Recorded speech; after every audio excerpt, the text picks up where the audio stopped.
ഈ സിംഹരാജാവിന്റെ പ്രശ്നം എന്താണ്? സമയം വരട്ടെ, ഞാൻ അയാളെ ഒരു പാഠം പഠിപ്പിക്കും. പെട്ടെന്ന് കാക്ക കണ്ടു ആ മരത്തിനു താഴെ ഒരു ഗുരുവിന്റെ ശില്പം ഇരിക്കുന്നത്. ഇത് ആരുടെ ശില്പമാണ്? ഇത്രയും പറഞ്ഞ് കാക്ക ആ ശില്പത്തിന്റെ കയ്യിൽ വന്നിരുന്നു. പെട്ടെന്നപ്പോൾ നല്ല തിളക്കമുള്ള പ്രകാശത്തോടെ ഒരു യഥാർത്ഥ ഗുരുവായി ആ ശില്പം മാറി. ഗുരു സന്തോഷത്തോടെ കാക്കയോട് പറഞ്ഞു, ആഹാ, നീ എന്നെ ശാപവിമുക്തനാക്കി. ഇതിന്റെ അർത്ഥം നീയും നിന്റെ കൂടെയുള്ളവരെ ബുദ്ധിമുട്ടിക്കുന്നതിൽ ആനന്ദം കണ്ടെത്തുന്നവനാണ്. താങ്കൾക്ക് എങ്ങനെ അറിയാം? വർഷങ്ങൾക്ക് മുൻപ് ഞാനും എന്റെ കൂട്ടരെ ഒരുപാട് ബുദ്ധിമുട്ടിച്ചിരുന്നു. ആ കാരണത്താൽ ദേഷ്യം കൊണ്ട് ഒരു ഗുരു എന്നെ ശപിച്ചു. എന്നിട്ട് പറഞ്ഞു, എന്ന് ഒരു പ്രാണി വന്ന് നിന്റെ കയ്യിലിരിക്കുന്നോ അവനും നിന്നെപ്പോലെ ഒരുത്തനായിരിക്കും. അപ്പോൾ നിന്റെ ശാപം അവനിലേക്കും പോകും.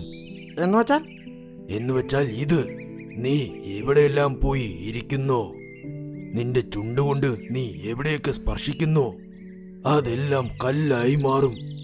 നിങ്ങൾ ഒരു മണ്ടൻ ഗുരു തന്നെ. അയ്യോ, ഇത് ശാപമല്ല, ഇത് ഒരു അനുഗ്രഹമാണ്. ഗുരു ചിരിച്ചുകൊണ്ട് പറഞ്ഞു, കുറച്ചു കഴിയുമ്പോൾ നിനക്ക് എല്ലാം മനസ്സിലായിക്കോളും.